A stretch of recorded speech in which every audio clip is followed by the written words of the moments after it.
Welcome to Life Beyond Clinical Practice. Hello, and welcome to another episode of the Life Beyond Clinical Practice podcast.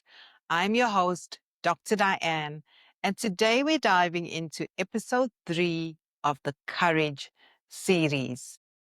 And as it aligns, we're going to deal with 3 things that keep health professionals who know they've reached a point in their career that they have to make a decision about what's next, but feel stalled by external or internal limitations. And the 3 we're going to deal with today are perfectionism, judgment, and the fear of being seen.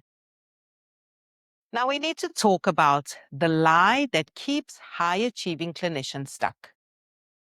It's the idea that waiting until you have it all figured out or until everything looks perfect on paper is the responsible choice. The truth is, if you've known for a long time that something needs to change in your career but have done nothing, your endless thinking and constant stalling are not about changing the kind of work you do. It's about the fear of vulnerability and avoiding judgment. You're using perfectionism to delay expansion. Because when you consider taking your next courageous step, like thinking about doing something new, whether that's sharing your ideas, exploring a different path, or even expanding beyond your current role, the first thought that stops you cold usually isn't, what if I fail? It's simply, what will people think? So you don't have a perfectionism problem, you have a visibility problem. Perfectionism is just how it shows up. So in today's episode, we'll expose the emotional cost of performing in identities that no longer fit. Now let's be precise. You were trained in an environment where precision matters, right? Detail, accuracy, mistakes have consequences. That kind of perfectionism, it serves a critical purpose. But here's the problem. You didn't leave it at work. You carry that perfectionism into areas of your life where it no longer protects you, but it limits you. Now, there are 2 types of perfectionism at play.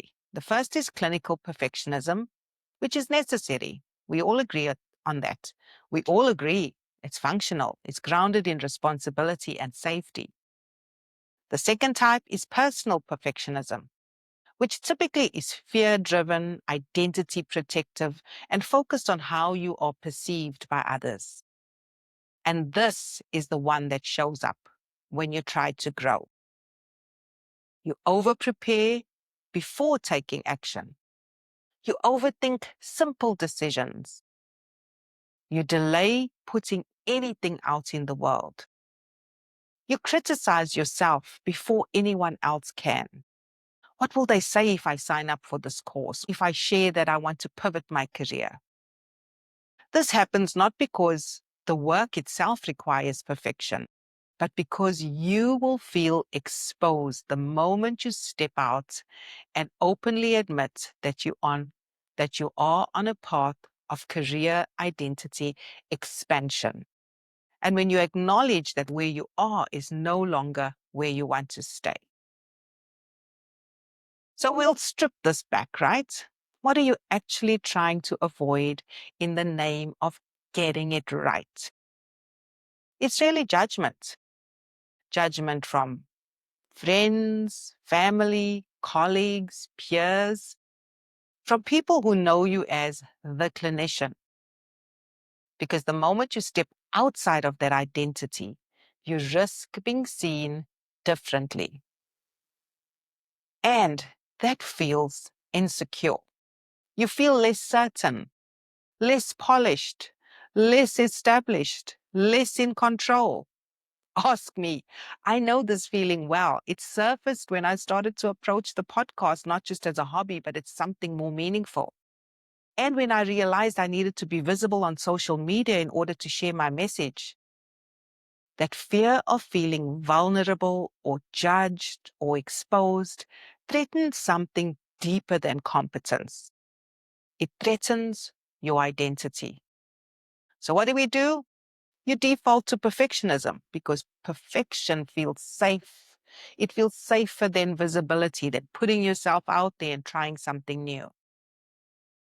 But here's the cost. Perfectionism doesn't protect your next chapter. It simply delays it. Every time you wait until you feel ready, you reinforce the belief that you're not. Every time you refine instead of release, you stay invisible. Every time you hold yourself to expert level standards in a space where you're still learning, still growing, you stop yourself from building momentum. That's not high standards. That is self-sabotage. And the reality of building something new then starts to feel less and less of a possibility. So what's the shift you need to acknowledge today? You don't need to lower your standards, but you do need to reassign where you apply them.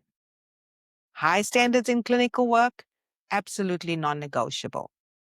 High standards in growth, experimentation, and visibility, counterproductive.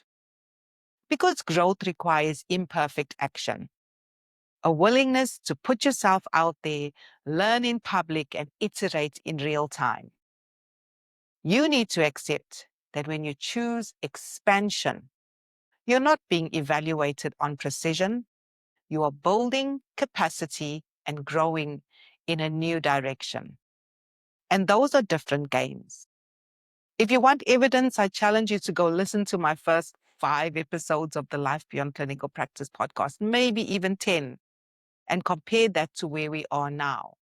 And you will see that messy action is what is necessary in order to grow and build something new. Because if you don't do that, it's where most people get stuck in career identity expansion. Not because they lack ideas, but because they are unwilling to be seen before they feel established. They want to expand the identity, but only in a safe space, once it looks polished, once all the T's are crossed and the I's are dotted. And that defeats the entire process of growth. Expansion requires you to be visible and vulnerable and to acknowledge the learning journey before mastery, not after.